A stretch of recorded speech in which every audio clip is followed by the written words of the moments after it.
And welcome back to the VCS English broadcast here on the analyst desk. We are about to get geared up for 𝘀𝗶𝗹𝗀𝗀 versus 𝘁𝗀𝗄𝗏𝗀𝗀, but first things first, since it's the week of Jungle, I believe, 𝘀🐝, you have something to help us elevate our understanding of the role. Oh, I absolutely do. And jungle is, of course, the most important thing about Vietnamese play. And I wanted you to understand the depth of this jungle. As we can see, I prepared some absolutely objectively correct power rankings of the jungle. So if we are ready to discuss them, I will start from the first one is the current basic classic rainforest. We can see it's a bit confusing. I would put it kind of average, kind of mediocre. We don't really see what's happening in there. Next up, we have some fig canopy. Look at those trees. Those are dummy thick. These fig trees with all the roots, very very impressive. It makes you want to be there, right? And then of course we have at the highest rank so far, I would put the mangrove rainforest. Like, look at that. Look at the pretty river with green, luscious Wait, wait, waves. wait, wait, wait. Hold on, 𝘁𝗀𝗀𝗀𝗀. Yeah. I don't know what I was expecting, but I thought you were going to talk about a very different kind of jungle. Are you gonna stop me now? I only have 74 pictures left. So Rebel Fox, 𝘀𝗶𝗹𝗀𝗀𝗀𝗀 versus 𝘁𝗀𝗄𝗏𝗀𝗀𝗀𝗀𝗀𝗀𝗀𝗀𝗀. Oh, Clockwork, I love you. Nobody can come up with this kind I of love you stuff. too. Yeah, you deserve it.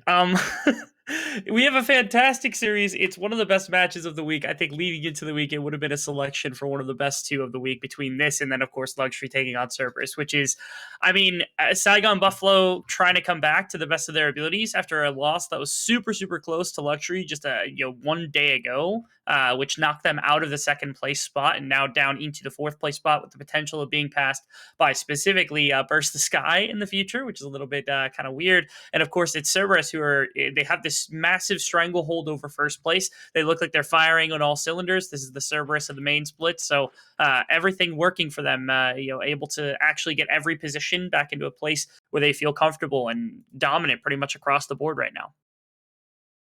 Right. And looking towards 𝘁𝗀𝗄𝗏𝗀, obviously today it's going to be pretty important to reset. Obviously, it wasn't a complete stomp for 𝘀𝗀rie. They lost 2-1. But going back to you, Rebel Fox, what happened yesterday as a whole? Like, in your opinion, boil it down for us. What happened for Saigon yesterday? What do they need to tweak and change to, like, come firing on all cylinders today?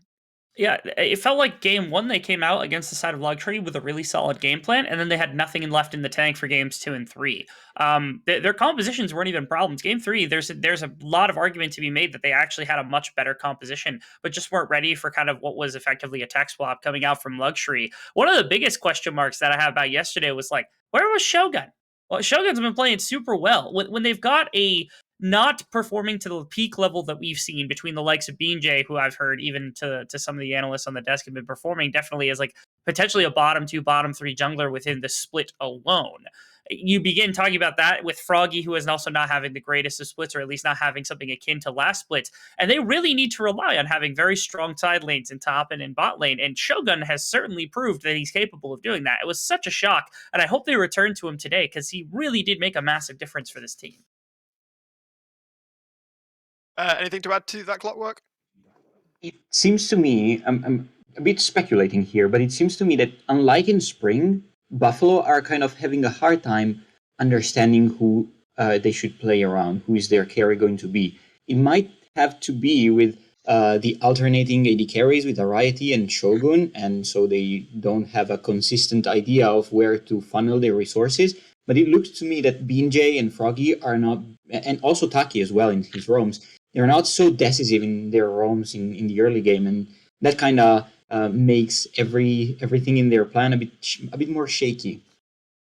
So, Rebel Fox, the list of things you gave me coming into this series, the last one says, and I'm going to directly verbatim quote this, unclog Mr. Frog or I'm going to actually lose my mind. I think think you missed I a know word who right you want there. people to play. Yes, I'm I think trying. you missed a No, word.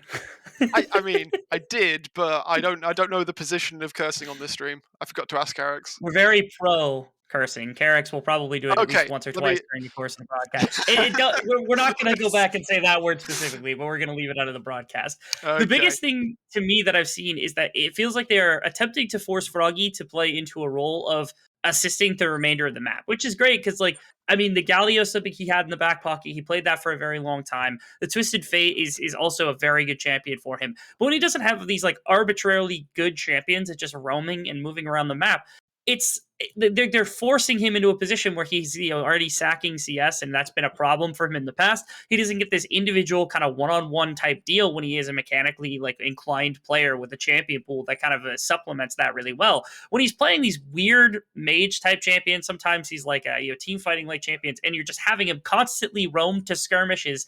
It just doesn't feel right. And like last split, when they had their successes, it came around when they played to him in the mid lane, then started team fighting, rather than just immediately team fighting as fast as possible by moving 𝘀𝗀𝗆 out of the lane and making him uncomfortable. I would like to see them go back and giving not only him some more focus, but also giving 𝘁𝗀𝗆 some better direction here.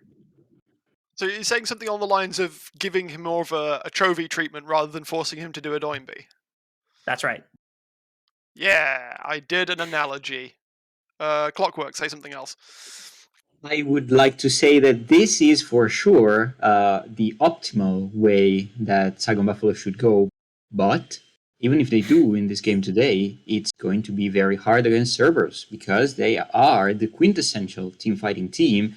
And on top of that, they have shown so many other viable strategies. They have played the early game even really well. They have picked early game comps, unlike in spring, and executed to great proficiency. And we love to see it because it's one of the few teams that can play more than one style. So far, it was basically only 𝗀 that could do that. Now we're seeing a bit of it from Cerberus, from 𝘀𝑀. So it's really refreshing to see that VCS team can and will branch out if they get the chance to do that. Yeah, it was great to see. Obviously, we've covered 𝘀𝑀's ability to adapt in the previous series and across the split so far, which has served them incredibly well.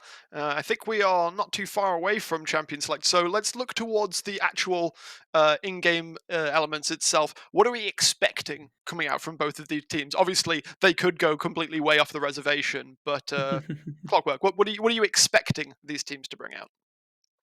So I'll just say that so far, all the players on the side of Cerberus mainly have been really impressive. Like 𝘁𝗀 has popped off incredibly. He leads the solo kill list, which is an impressive feat. And 𝘀𝗀𝗆 also has had great games. 𝘁𝑒𝚗𝑒𝚗 is on a trajectory to be the MVP of the split. So I'm wondering here. This is more of a question than like an actual 100% certainty. Isn't it because of ego?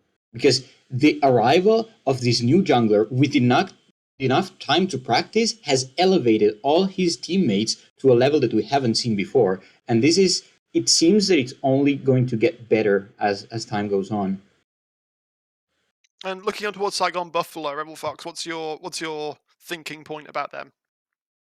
Today is perhaps the hardest challenge that they're actually going to run into, and this is a point where they can actually make themselves. I'm not going to say losing this is going to break their split because they still are. I would put them heads and tails above SBTC after they completely collapsed, right? SBTC had a good first couple of series, but since then they've completely fallen to pieces. And if they played again, I'm certain that 𝘁𝗏𝗵𝗹𝗀 would be able to beat them. So I have them as almost certainly a definitive top 4. 𝘀𝗀𝗆𝗃 is still competing for that, and they're going to make me eat my words when 𝘀𝗏𝗃 comes along, and I have to support the 𝘀𝗏𝗃 fan club versus 𝘀𝗀𝗆 once again. But today, playing against Cerberus is really tough because they haven't really had a weakness on their roster, as opposed to most teams who usually you could point out, okay, it's the bottom lane, they played a top side, it's the top side, they played a bottom lane, it's their jungler who's a little bit slower, it's their mid lane that tends to get abused a little bit. There isn't really a weak spot for Cerberus pretty much anywhere. This is going to have to be the most complete League of Legends we've actually seen the side of Saigon play, not just this split, but probably even into the last split, necessary for them to really kind of have an advantage. I want to see them get creative. Last split, they had a couple of games, even if they weren't successful, where they brought out kind of wacky compositions a little bit off the beaten path, and that was what got them some really nice little sucker punch wins against teams that didn't necessarily expect it. I would love to see something like that come out here today. Fantastic to hear. Looking towards Champions Select, we'll be into that in just a couple of moments' time. Are we expecting the pandemic of Jin Blue One still to continue either way? Not so much. I think Shogun is starting for Saigon Buffalo in game one. Shogun has played, if I remember correctly, some games of Jin, but Artemis isn't that much of a Jin player, so he prefers more playmaking AD carries, hyperscalers, but also lane dominant ones like Lucian, like the Misfortune. Artemis can play literally everything, so he's not the one player that I would park on the Jin. So good thing to not do that and put him on the option. Yes, Jin is still open, so it could still be something that Buffalo want to go for, and because they usually prioritize top lane and Hazmat matchup, so it could be something that they might want to go for. I love that Hazmat has hovered Teemo every single game we've seen him during the Force the Pick ban. I also like that they don't go to Jin. Jin is something that's been kind of attacked. That is a strike if I've ever seen one before. Ooh. Okay, we're trying something new. This is what we want, right? This is range. This is Shogun bringing out the Caitlyn. They're not going to sit here, take the Jin into the Lucian and get abused. They're not going to sit here and say, okay, you can have Lucian Nabi for absolutely no response. Instead, they say, okay, either A, we've got this insanely long range bottom side to help siege, or they get a little bit even more crazy and they say, all right, Lux is going mid lane for the side of Froggy, and we're going to get a chance to actually counterpick at the support role, get Taki into something a little bit more playmaking. But either way, already doing exactly what I prescribed, trying something a little bit different against a team that you know is well-rounded across the board. Yeah, or I can add, as a Nami player, that the matchup into Lux support is actually a terrible one. There's very little that Nami can do, and she just gets out-poked by the long-range Qs and E's by Lux. So this puts Cerberus in a really tough spot because they can't go for the obvious combo of Lucian Nami. They need to go for something else, and 3 supports are already banned. Well, I don't know how 𝘀𝗀𝗀𝗀 pairs a support, but it's probably the position that is going to be the target of one more ban if I'm inside of Buffalo. So really tough decision. Interesting. And I'm noticing that Cerberus's comp at least is very similar to what we saw 𝘀𝑠hi𝗰𝗶𝗹𝗀 pull out. 𝘁𝗀 LeBlanc, very, very strong, dominant even, mid-jungle for these early game plays. So Cerberus very much saying, we want to be in the driving seat, we want to pull you all over the map. And Indeed.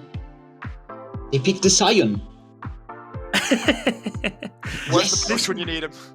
Awesome, right? So I said earlier that Cerberus doesn't really have a weak side, right? If you're going to call somebody soft on this roster, it's probably Pun, not because he's playing bad, but more so because they oftentimes patchwork his laning phase with really good counter picks. If you go through and look through like his pick history in terms of like top versus top matchup, he's got good matchups in like 80% of games. Even when they're on blue side, it's easy enough to generate something for him because they want something like that. Here, I mean, you can see they're trying out range advantage bot lane with like the Lux and the Lux and the Caitlyn, and here they're also taking a scaling engage top laner for Hazmat, hopefully so that he has the opportunity to not only team fight effectively, but also they can't just sit there in top lane and wait. If you stall out, Sion's going to become just a menace in terms of team fighting, in terms of frontline wall, good CC as well. This is a very easy team to try to set up a siege with. They've got good, pretty much everything around the board, and they've also now freed up as well. You've got this like range advantage wave clear bot side, and you've got this like top laner who's just a brick wall to have to deal with. Your mid jungle is freed up to do so much, and here they're giving Froggy the ability. Oh goodness, they're shifting it. Oh, I love this even more. This is This is exactly what I want.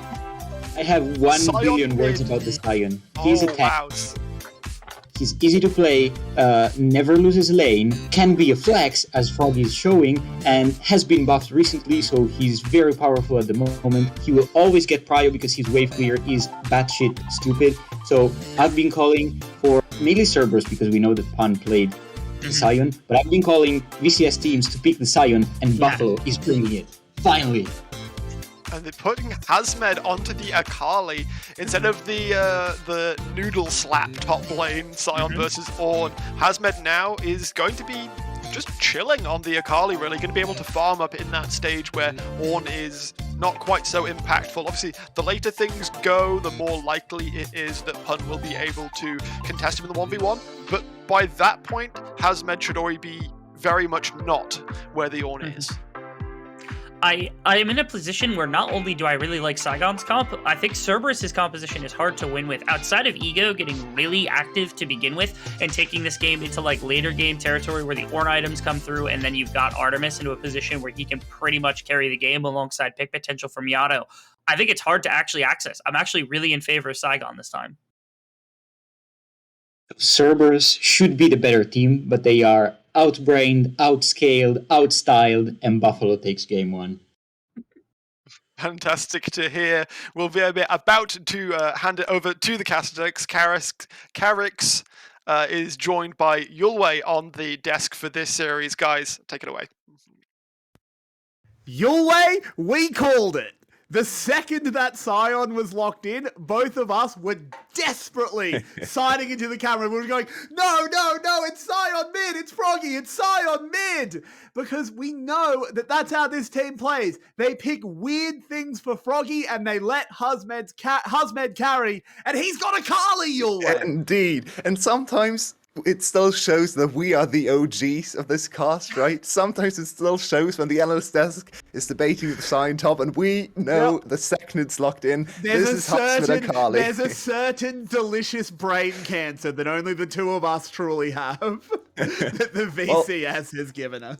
And 𝘁𝗃, I'm telling you, if you've never seen 𝘁𝗃, get ready for the highest mechanical execution of anyone in the VCS. It's his specialty, it's the #1 pick, and we have seen him pop off so many times. I'm excited. He should have a free lane into Pan.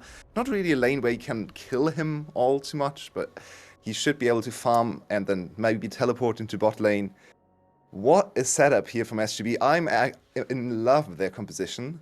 I think 𝘁𝗀𝗋 is on a very easy champion. He has been underperforming so far, so give him something easy that can gank early on, set up his lanes, and try to carry from other positions. 𝘁𝗃 with a late game or mid game carry. And this bot lane, oh no, we're already looking at the bot lane. It's not going well in level 1. But this is one of the most interesting attempts into what has been by far the most dominant lane. Artemis, the biggest monster in the VCS right now. His stats so far in the split are crazy. He is the only player in the whole VCS with more than 10 CS per minute on a team that wins relatively early on, so he's not even farming just in the late game. He's just winning lane constantly. 16 CS up on average. He is more than 1.3k gold up on average at 15 minutes. So this player is crazy right now. And going with double ranged into this composition, Lucian army, this is the challenge. Shogun and 𝘁𝗃 seem to be ready. Let's see if they can execute on it. The gauntlet is thrown down for sure, and that light binding, and as well as the lucid singularity, just do so much out of this Lux. I really love this pick. I really love this pivot. SGB have been saving things for Cerberus. They know how important this is to win and to come out on top of, because no one has beaten Cerberus. Getting this scalp is massive for your chances in the split, and I think they've come out swinging with this comp. I know we've talked about the Sion a fair bit, but I love the pick to neutralize Yato. Yato is often such a pivot point, such a fulcrum for Cerberus, that denying that, basically, they can't play through the entire map, they just play each half. And not allowing Cerberus to be fluid can win you the game against them. Yeah, and I want to go into a little bit of a history lesson. Last split in the second round, I think, between those two teams, Cerberus and 𝘁𝗁𝗵𝗶𝗹𝗀 were among the best teams, and 𝘁𝗁𝗵𝗵𝗀 drafted a team composition very unlike every other VCS team. They tried to go long range, they tried to play froggy Valkos. It looked amazing. They ended up losing against Cerberus, but this has always been the matchup. SGB throws weird things at Cerberus, and Cerberus is the most standard team. So let's see which of the two sides comes out on top. I really like the composition, but 𝘁𝗀 is off to a great start. Invade, and they have perfect information on 𝘁𝗀. 𝘁𝗏 doesn't really seem to be faced by this invade. He's just farming in top lane, but now the collapse is coming in. Yeah, it is. There's the knock-up coming in onto 𝘁𝗀. He can go straight over the wall, and that's just a flash forced, and all it gets is a W. Well, we have a little bit of a slower early game, of course, with Sion and Ornn in the solo lanes. Usually there's not too much action early on. Bot lane is very much about poke and not about all-in as well, but we might see an all-in anyway. Nami very low. Yeah, that's a lot of damage as 𝘁𝗀 has to flash away on fire, and this is the Caitlyn asserting her will on the bottom lane. Absolutely dominating. And I also want to go to the other side, because 𝘁𝗀... 𝘁𝗀 doesn't care. Cerberus is 10-4 in games right now, but 𝘁𝗀 on Nami, he's not known for his enchanters, and his Nami is 0-1, so we still need to see proof that he can play the Nami. To be fair to him, Nami hates both of these opponents in the lane. Nami hates playing against Caitlyn. It's absolutely tragic to play Nami into Caitlyn, because he can never go for aggressive W auto-attack trades. Caitlyn just out-trades you, has more range. And the same is true for 𝘀𝗀xe, for the most part. It gets a little bit better against 𝘀𝗀xe. It never gets better against Caitlyn, so this is a rough Nami game. And 𝘁𝗀 has already shown us that he's maybe not the biggest Nami specialist, so really like the setup here for SGB in the bot lane. And no flash now on 𝘁𝗀, no heal either. Prime target, prime opportunity for 𝘁𝗀 to go down there, prepare the dive, and start the game off with a 1-0 for SGB. Yeah, we'll have to hope so, but 𝘁𝗀, he's out of his lane, as is 𝘁𝗀, of course. They're moving in. 𝘁𝗀 on these Raptors. I don't think anything will come of this one. They'll just spot some vision. Clear a ward, nothing serious. Let's have a look in at the CS. I am particularly interested in the zombie in the mid lane, who's about a wave down at the moment, wave and a half. That's pretty normal, I think, for a mid lane Sion. Yeah, Well, he's getting a little bit of help. As normal as that sentence can be. Yes, indeed.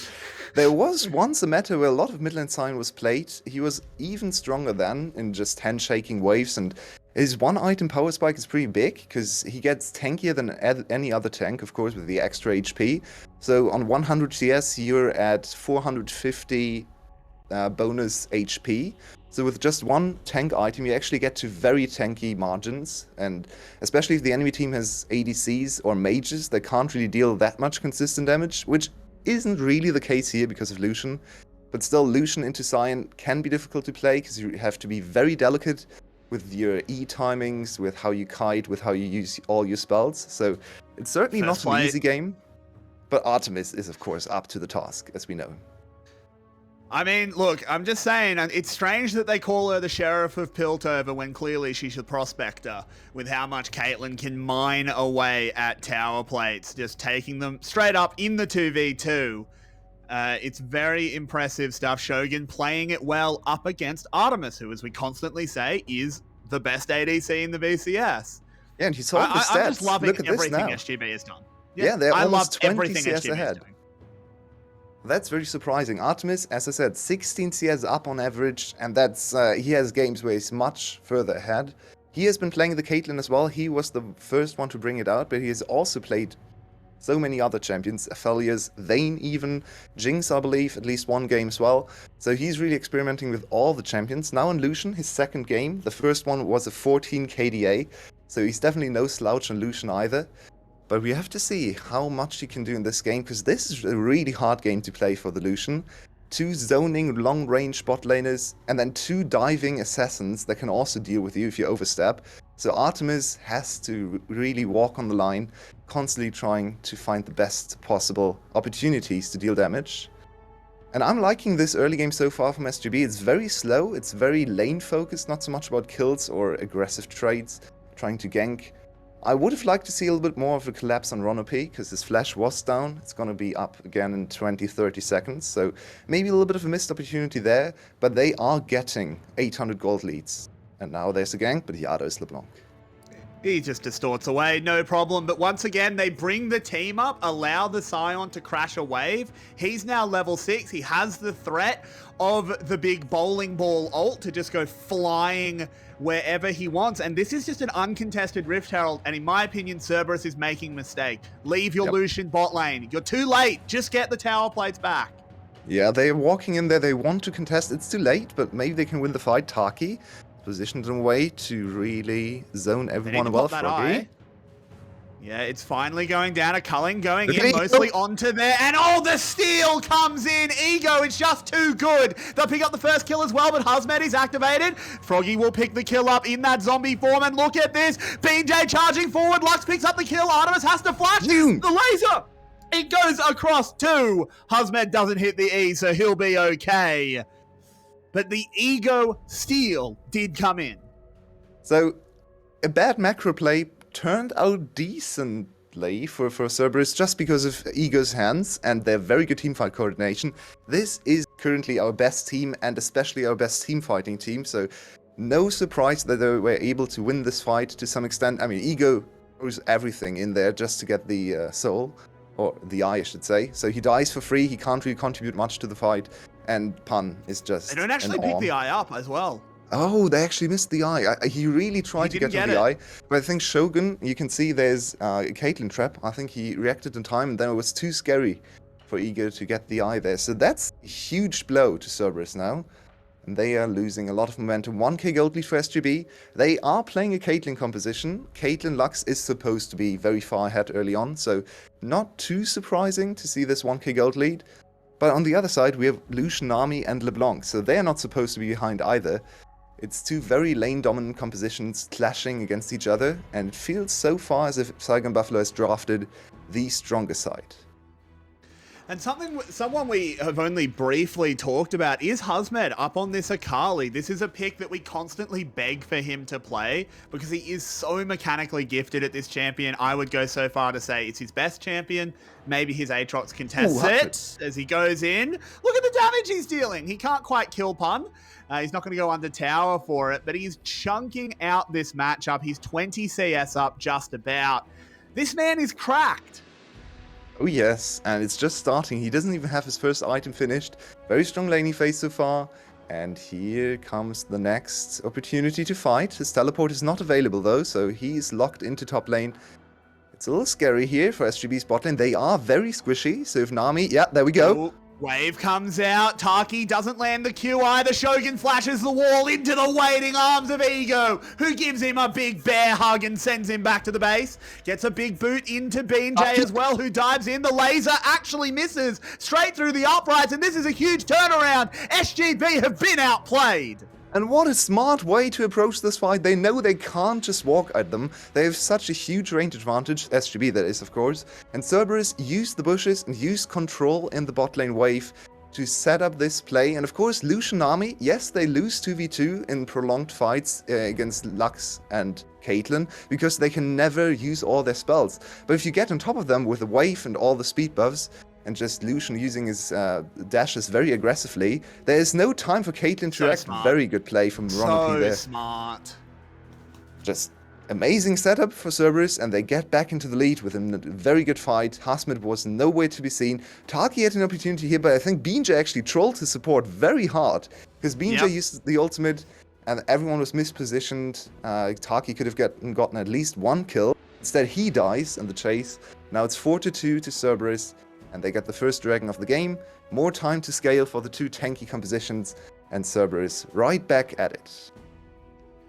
Yeah, 𝘀𝗏 just coming in and showing the strength of their team play. We know how well coordinated this team is. And we've been talking up 𝘁𝗏𝗵𝗶𝗹. It's hard not to with a draft like this where they bring out all of these crazy things. But we should never forget that 𝘀𝗏 are currently undefeated. They are currently the best team in the VCS. And if we ignore playoffs, they've been one of the best performing teams in the VCS for a while. On top of that, this is actually a huge grudge match for 𝘀𝗏. They were dominating SGB in the regular season and then lost to them actually quite decisively in the playoffs.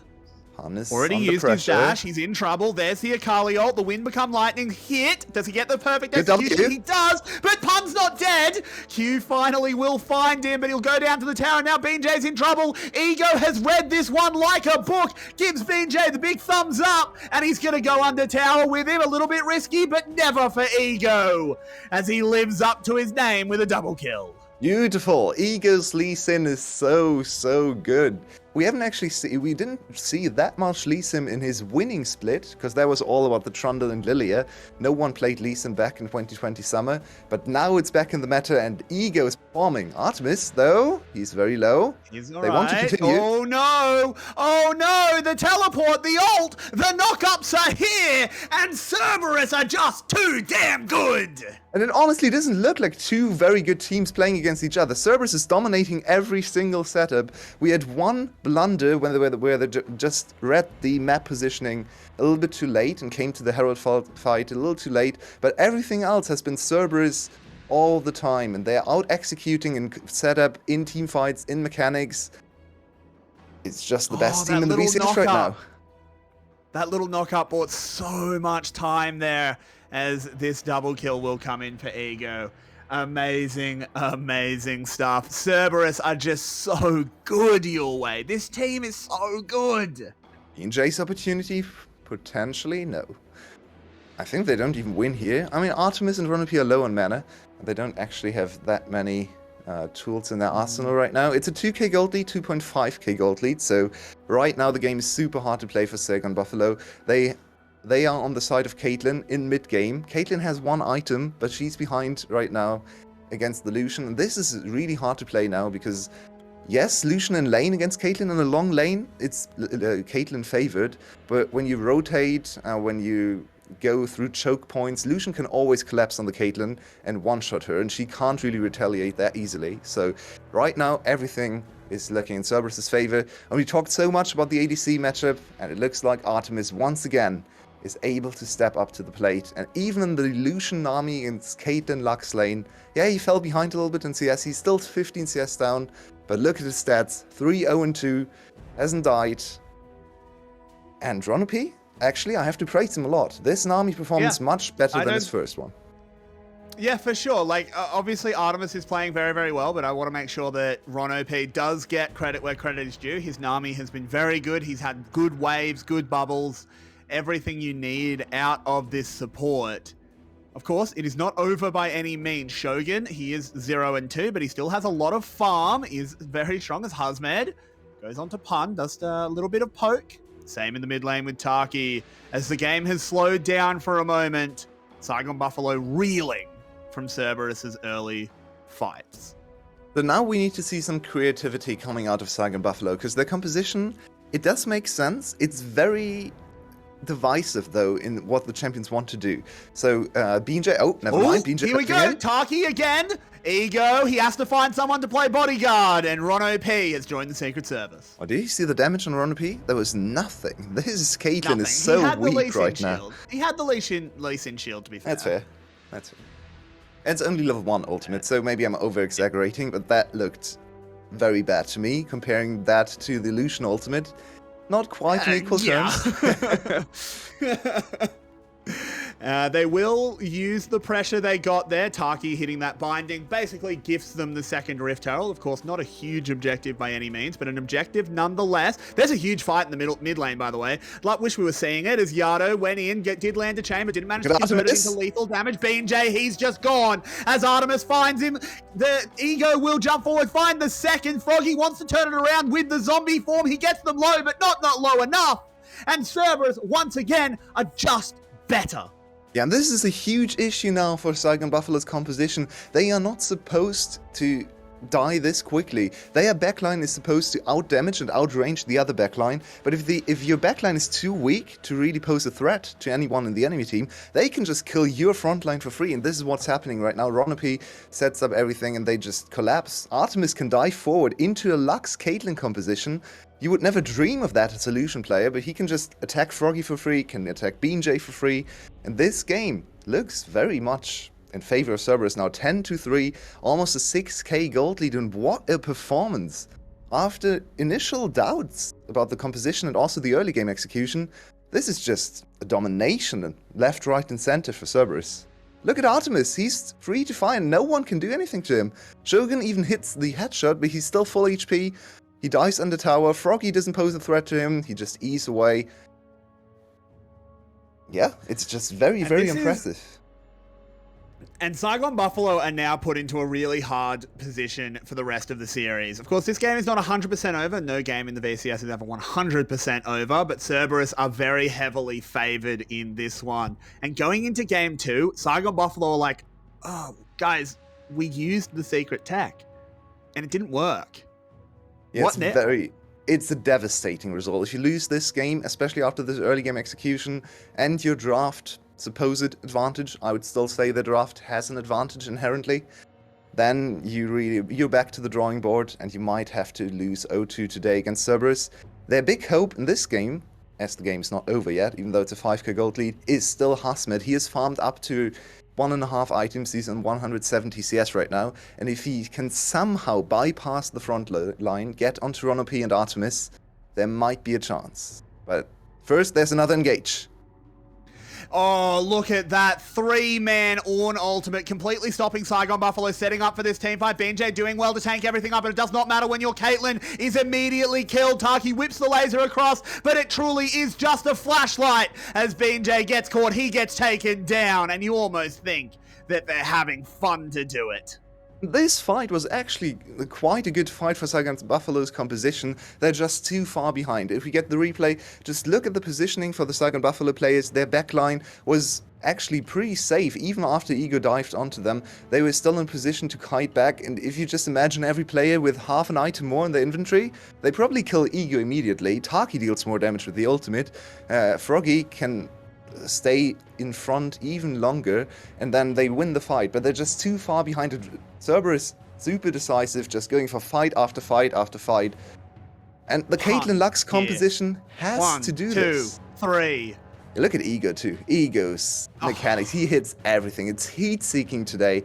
Shogun, yeah, I mean, 𝘁𝗀 kicked him into his team, so maybe I was actually misreading that a little bit. They don't have any damage left. 𝘁𝗁𝗏 can't dive into the back line. He's just not strong enough. He doesn't have the support from his team. And then it's 2 easy kills. And once again, SGB has to overextend for tower gold. They are the siege team. They're Caitlyn Lux. They can't do anything else. There's nothing for this composition to do. They can't just sit back and wait to scale. It takes way too much time. They need some gold. They need to accelerate the game somehow. 𝘁𝗁𝗏 dying is not the way. 𝘁𝗁𝗏, he is going to die. He has the flash away, actually, with the 𝘁𝗁𝗏 ult, so he'll actually be safe. They use a teleport as well. They're not going to get onto 𝘀𝗀𝗃. He is too quick, so that's actually a bit of tempo taken back here for 𝘁𝗀𝗶𝗹𝗀. Well, the teleport was just for safety. They didn't want Artemis to die. He's 4-0-4. His KDA is through the roof. Even in the losing games, he's been performing amazingly. And just cast your mind back to last spring split. He was our mid-season MVP, and he's very much putting in a lot of work for that title again. He wants the full season MVP though, because there was a huge dip in performance for not only him, but all of Cerberus. So, as this is their 6th series already, we are going into second round robin next week. Now is the time to think about, can they actually make it happen? Can they go into the postseason as #1 team? They're 1-0 against 𝘀𝗀𝗋, they're 1-0 against SGB as it looks like. Of course, the series is still to be played out, but they are dominating them everywhere, so it's very likely they're going to finish the day 6-0, and then they've won against all the good teams in round 1, so this team is looking scary and no one even comes close. Maybe 𝘀𝗀𝗋 is the only one on full force that can contend with this Cerberus team. Well, your way. We know how Cerberus acts when they're undefeated. They'll just play their academy team. Oh, God, it's coming. please We stop. both know it is, as 𝘁𝗃 has to dodge away from 2 ultimates being thrown at him. But here comes 𝘀𝗀𝗃! He goes in, gets the knockup, Oh, bounces that's huge. once more, and it's a big shutdown going over to 𝘁𝗁𝗏.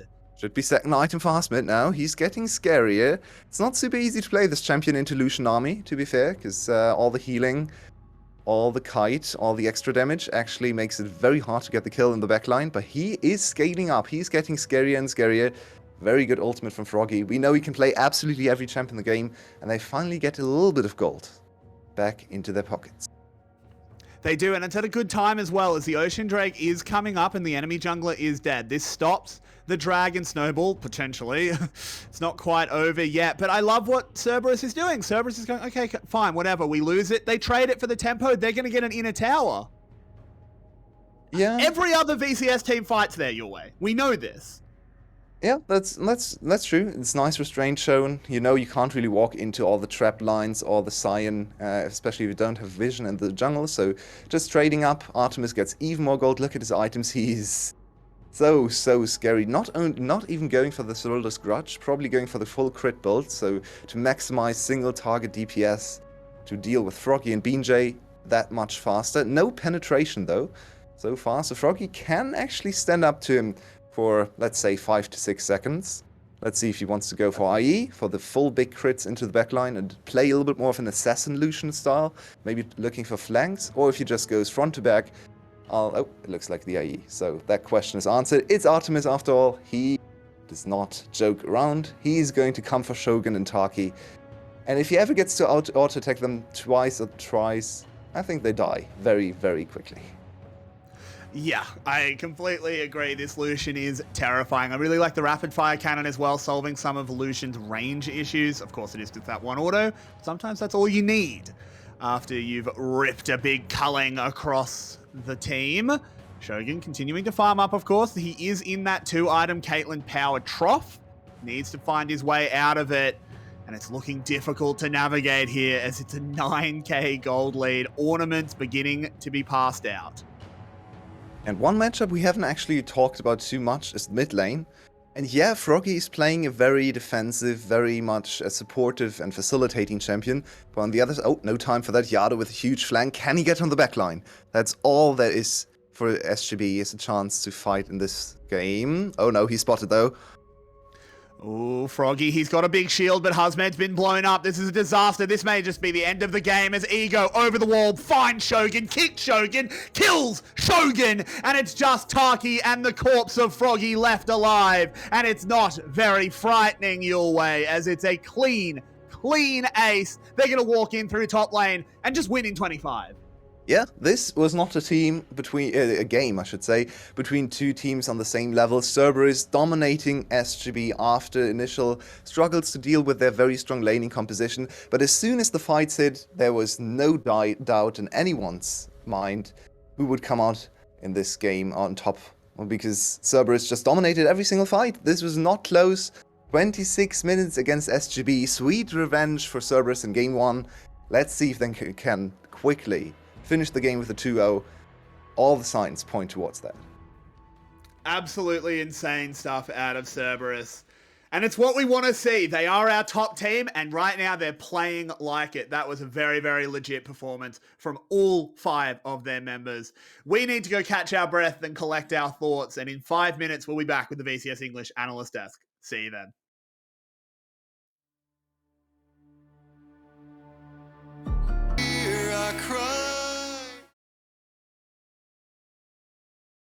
And welcome back once again. Heck of a game 1, and it just goes to show that draft doesn't really mean all that much when you have 𝘀𝗏𝗺's levels of execution. It was a great thing coming out from 𝘊𝗺𝗵𝗔𝗺, but yeah, they weren't quite able to twist the game in their favor. Oh, that was a cracker of a game.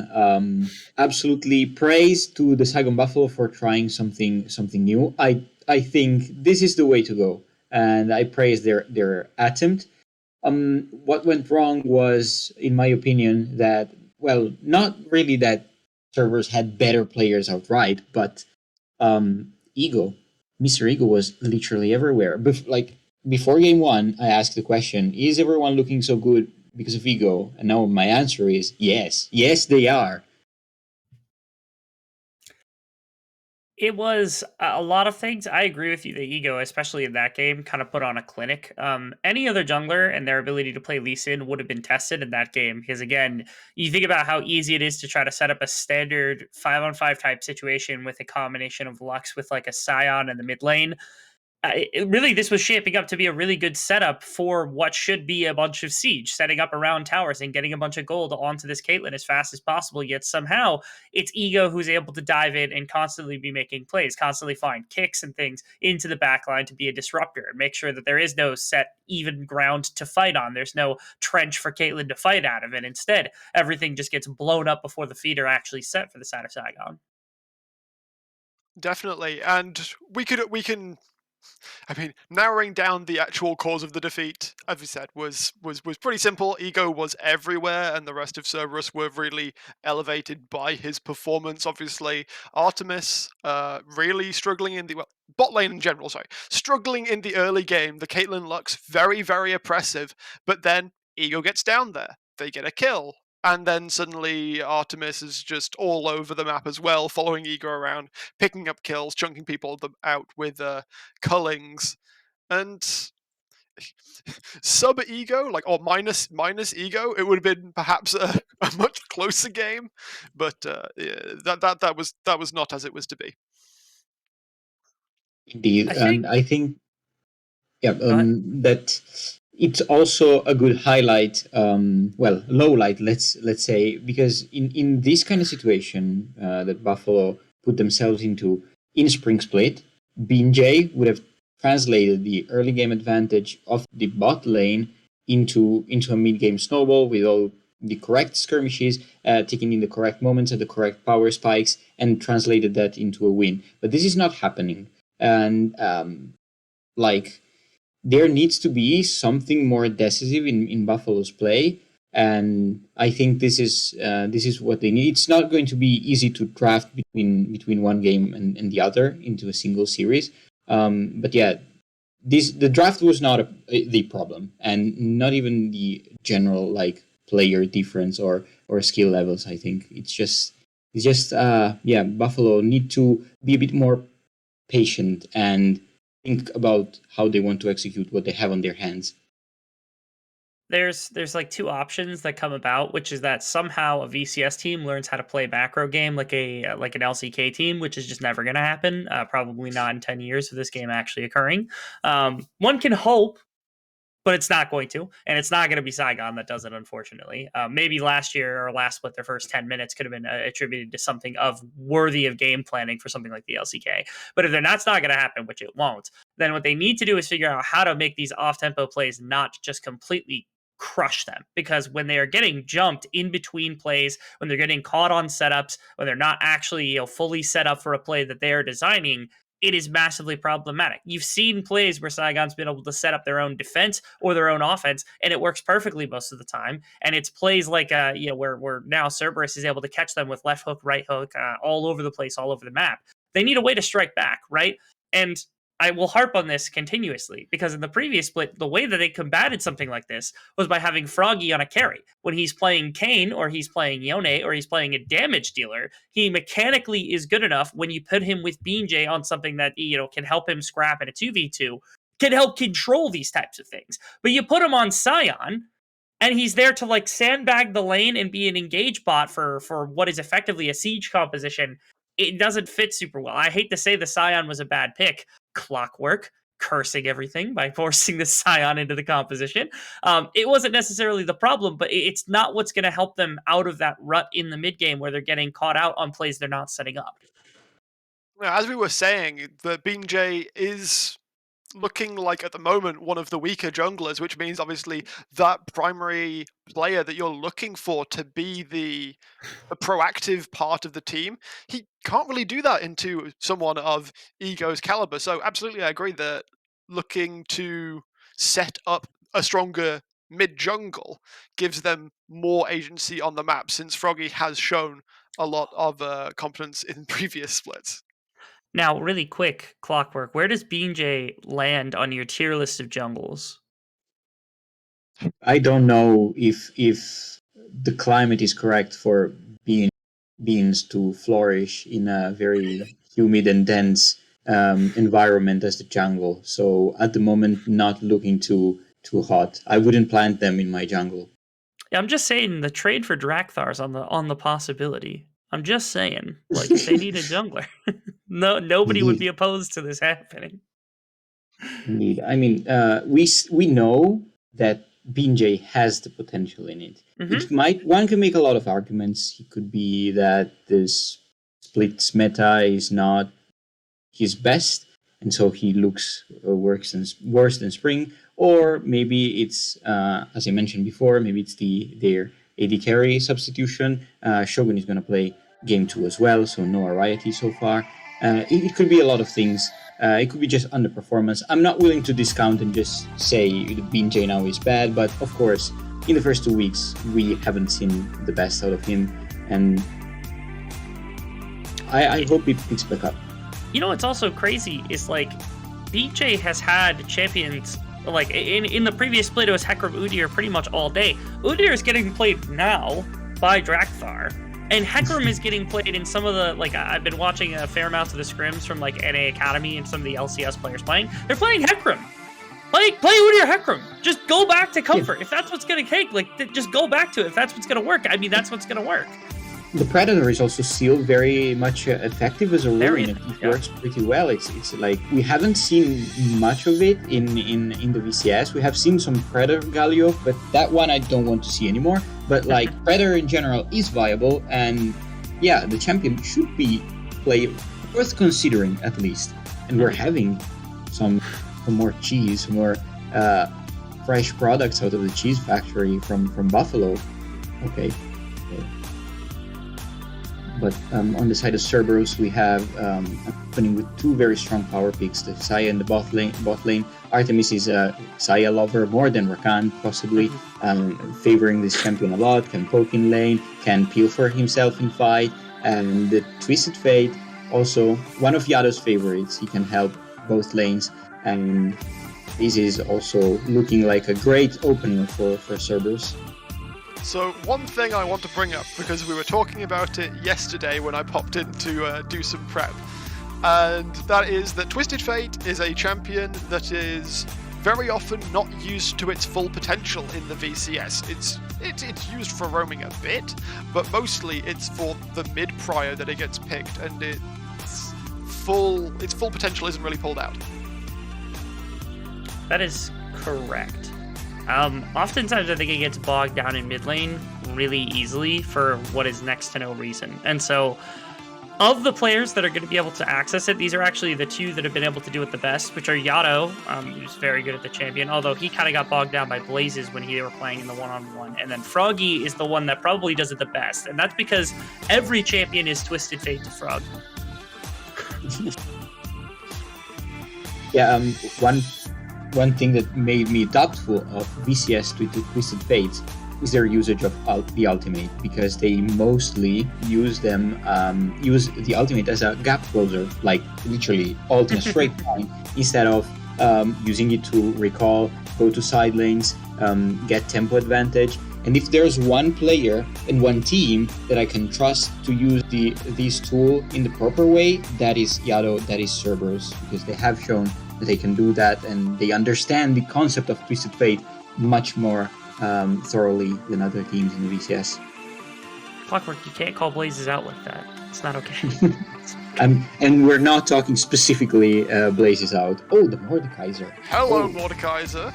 Oh, I yes. mean, I'm all about it. I think picking that into a Camille, a very Mordekaiser can kind of chill on that matchup in the early game, and then when you hit that 6 point, the Death Realm will allow you to trade pretty well. And of course, it's really hard to gank a Mordekaiser at level 6 because it's not a 2v1, it's 2 1v1s, and Mort is pretty good in 1v1s. Yeah, so actually rewinding back in time a little bit, because I know we have the OGs on our broadcast currently casting right now, but when I first stepped in back in 2020, Hosmed was pretty much on his own on this team, and did not have a bunch of assistance, even though Froggy was here. He was really raw at the time, like even worse than he's playing currently at his time.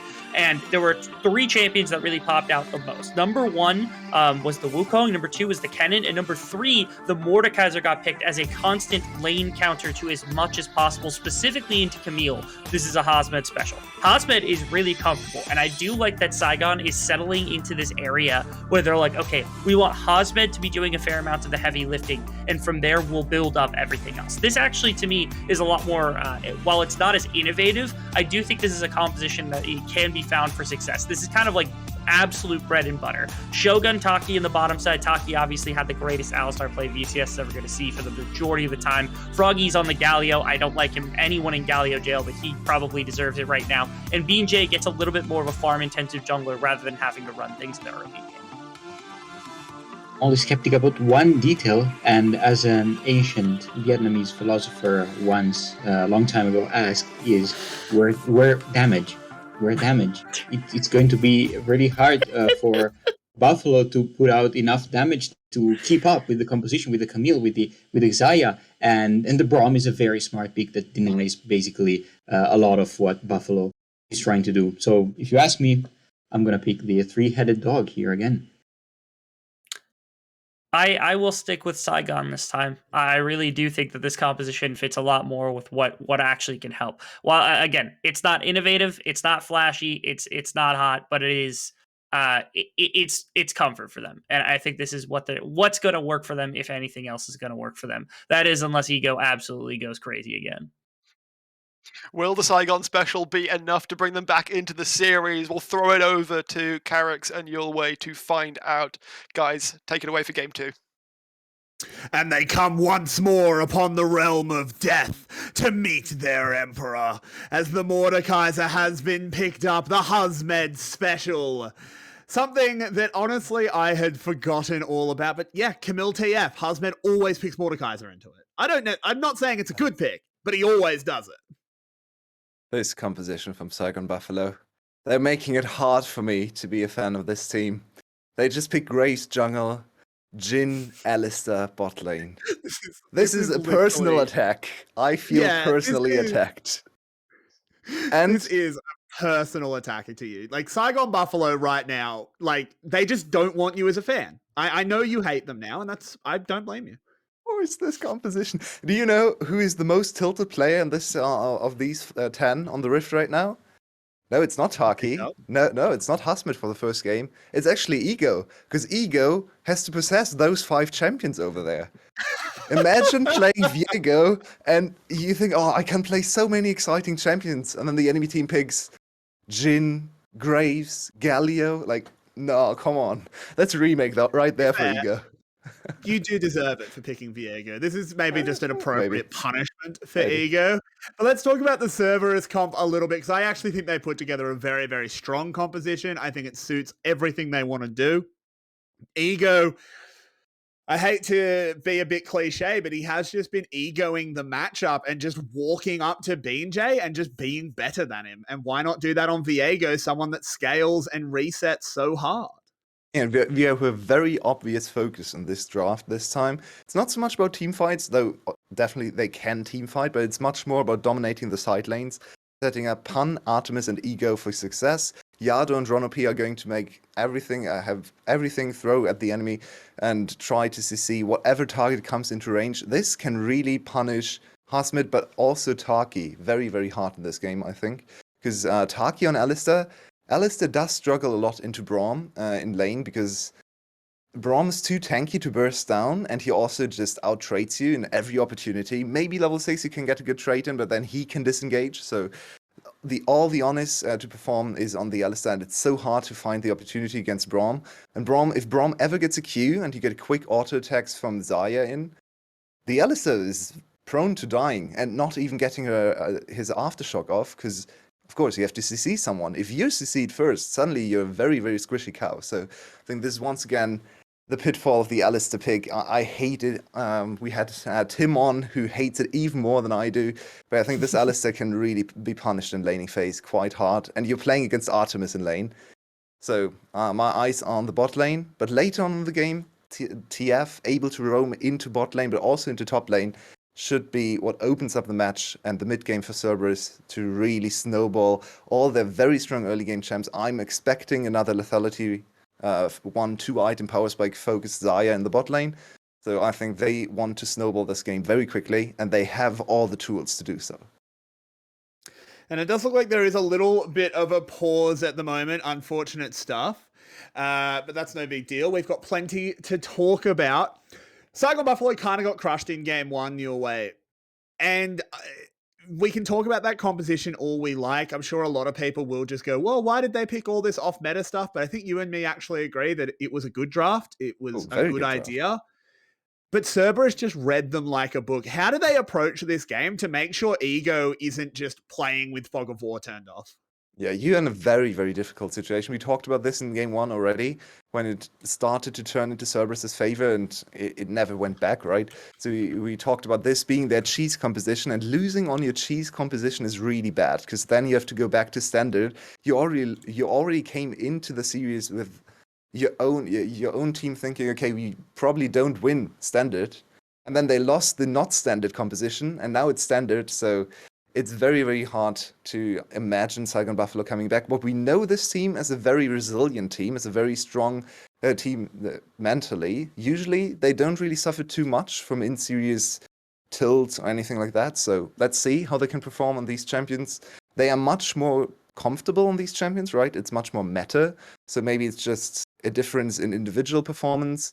We need 𝘁𝗀 to step up big time, because Ego has been running away with every single game for Cerberus, so 𝘁𝗀 needs to come back to form. This is a dangerous time for him, because 3-3 for SGB actually puts them into a position where they have to think about playoffs.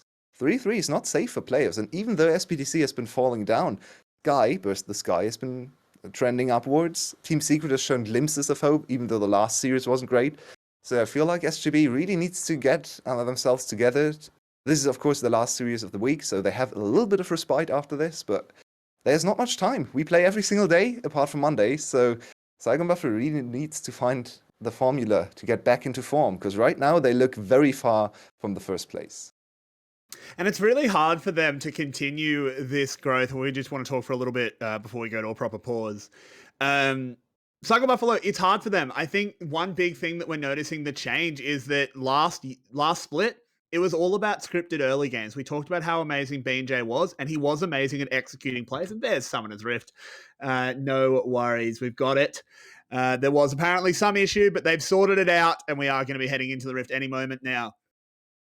They wanted these scripted early games. Every game, you could tell that all 5 players knew exactly what they had to do. And so far this split, I think they're playing a more freestyle style, and it's not working. At least it's not working to nearly the extent last split did. Yeah, and maybe it's meta, maybe it's not being prepared as much, maybe it's coaching. I don't want to say slacking, because their coaching stuff has been amazing, especially last split, but maybe it's just preparation not going their way. Maybe they are not as confident as they were last split. Because their early games were amazing. They were the second best early game team, and maybe the best early game team if you disregard mechanical differences, because 𝘀𝗀's early games were mostly just, okay, we're just better players, we get 50 CS leads, and that's why we are so much more ahead than other teams. But yeah, 𝘀𝗰𝗶𝗹𝗀 was super good about bot lane invades, about setting up 𝘁𝗀. Husband and Pan are going to clash a little bit. Shouldn't be too much of an issue. Nice crit. But yeah, SGB has really lost this kind of way, and we've actually seen teams attacking them the way they were attacking everyone else, right? I remember in week 1, was it SPTC or was it 𝘀𝗀cie? I think it was 𝘀𝗀cie. Yeah, Killer Queen and Hero really grouping up. No, Hero is SGB, SPTC, of course. So I think Killer Queen was definitely one of the players, but they were grouping up, invading 𝘁𝗀 over and over again, and didn't even let him play the early game. And this has really cost SGB their momentum. They were all about grouping up with 𝘁𝗀, 𝘁𝗀, and 𝘀𝗀gy to dominate the early plays. It's not happening this split. It certainly isn't. But over on the Cerberus side, this is actually a story we hear a lot for Cerberus. You might think, if you're not someone that has watched a lot of VCS in the past, you might look at Cerberus and go, 4th place, 4th place, 4th place. Like, why are people so high on this team? Well, it's because their regular season's really, really good. They are incredible in the regular season. And yeah, and then they often fall down. But with a condensed schedule, you can't fall off after week 5 if week 5 is the start of playoffs. It's true. Let's hope for them that they don't fall off. As we said, 6-0 was also their score after, well, it wasn't 2 weeks, but after 6 matches in Spring Split.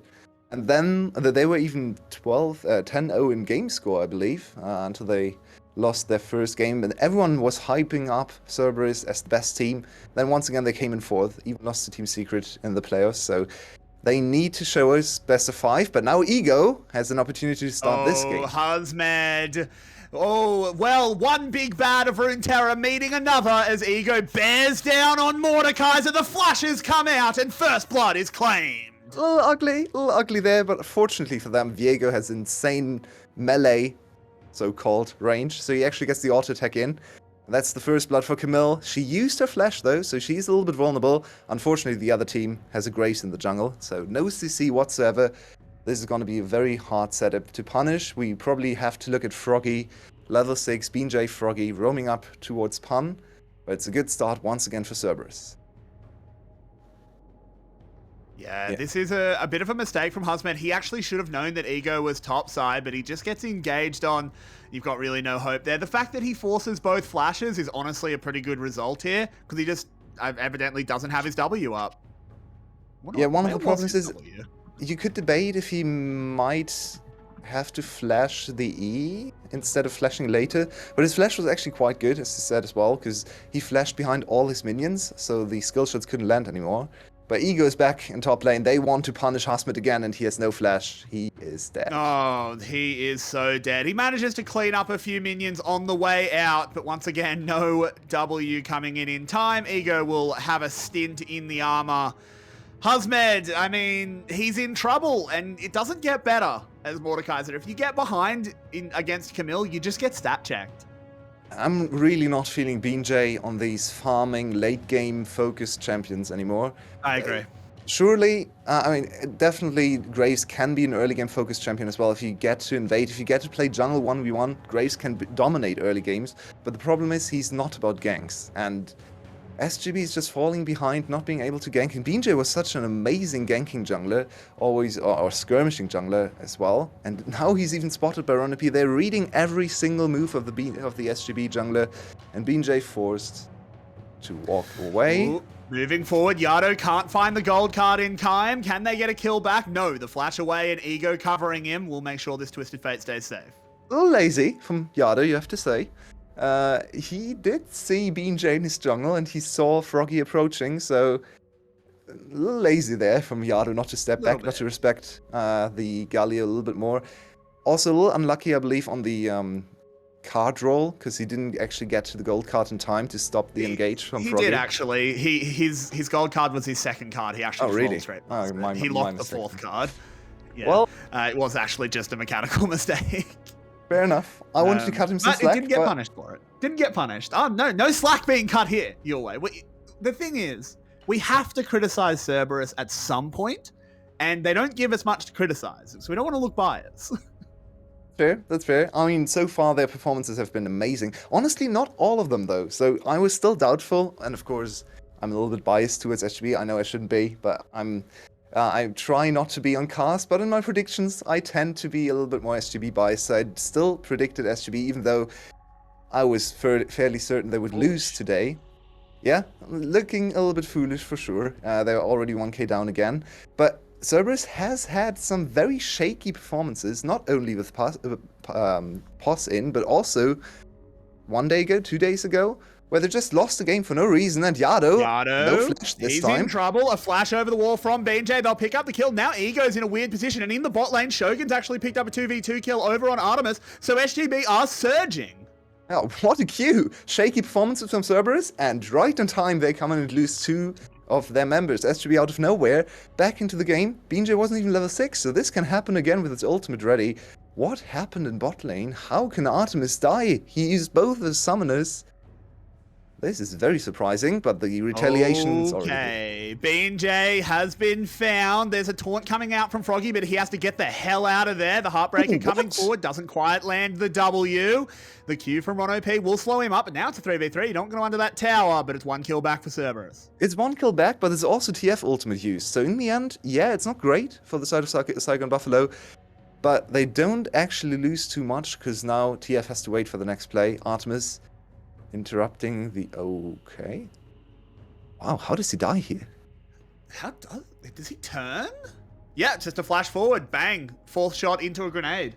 Yeah, well played from Shogun 𝘀𝗀𝗃, and no one saw that fourth shot damage coming. 160 crit there very early on.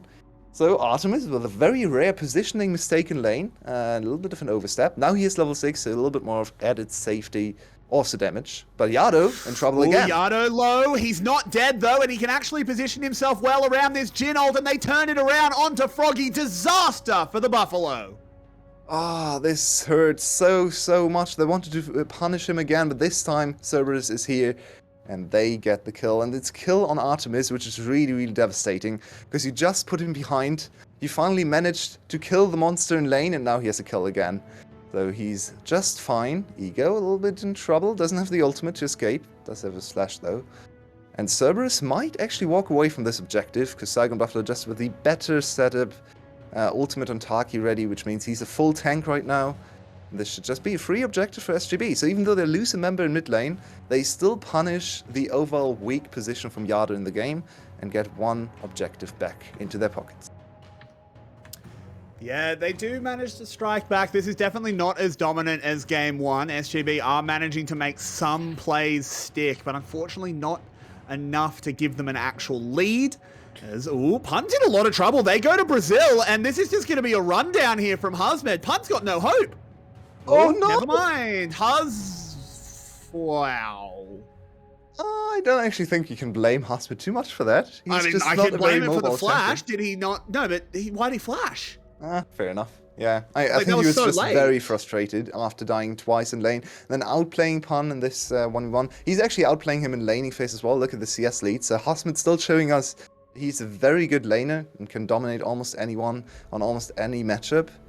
But unfortunately, Pun gets away, and this kill would have really gone a long way to get 𝘁𝗁 back into the game, accelerate him towards the first item, because look at the item difference in top lane. He actually made this happen on this item breakpoint. That's very surprising. I honestly need a replay there. That was shocking out of 𝘁𝗁. I really don't expect it. That flash Q upsets me. But never mind, we'll move on. I am a 𝘀𝗀𝗃 player, so I'm judging him harshly. As 𝘀𝗀𝗃 continuing to farm up, is behind in CS. This time maybe a little bit more expected on the matchup, as he is playing the Galio. In lanes, so other than the kills in the top side, that of course didn't come from the 1v1, 𝘀𝗰𝗶𝗹𝘀 are doing pretty well. They're hanging even with Cerberus at the very least. Yeah, and I think this is a trend we've seen from all the 𝘀𝗰𝗶𝗹𝘀 players. It's not like everyone is underperforming individually. It's much more the fact that 𝘀𝗰𝗶𝗹𝘀 doesn't look as coordinated and doesn't look as well practiced as a team anymore. I think their individual players are still playing on a high level, especially the laners, especially looking at the top lane. 𝘁𝗁 is still looking like one of, if not the best top lane in the league. His stats are amazing. He's leading almost every statistical metric. So I think 𝘀𝗰𝗶𝗹𝘀 definitely needs to improve on their team play again, but they're keeping up with Cerberus so far in this game. I wouldn't really favor them too much when it comes to the late game, but their composition is not terrible. Late game team fights, 𝘁𝗁, especially if he gets to be a big threat, it's going to be hard for 𝘀𝗀𝗃 to play the game, for Ego to play the game, if he focuses on Ego. So there are avenues to victory.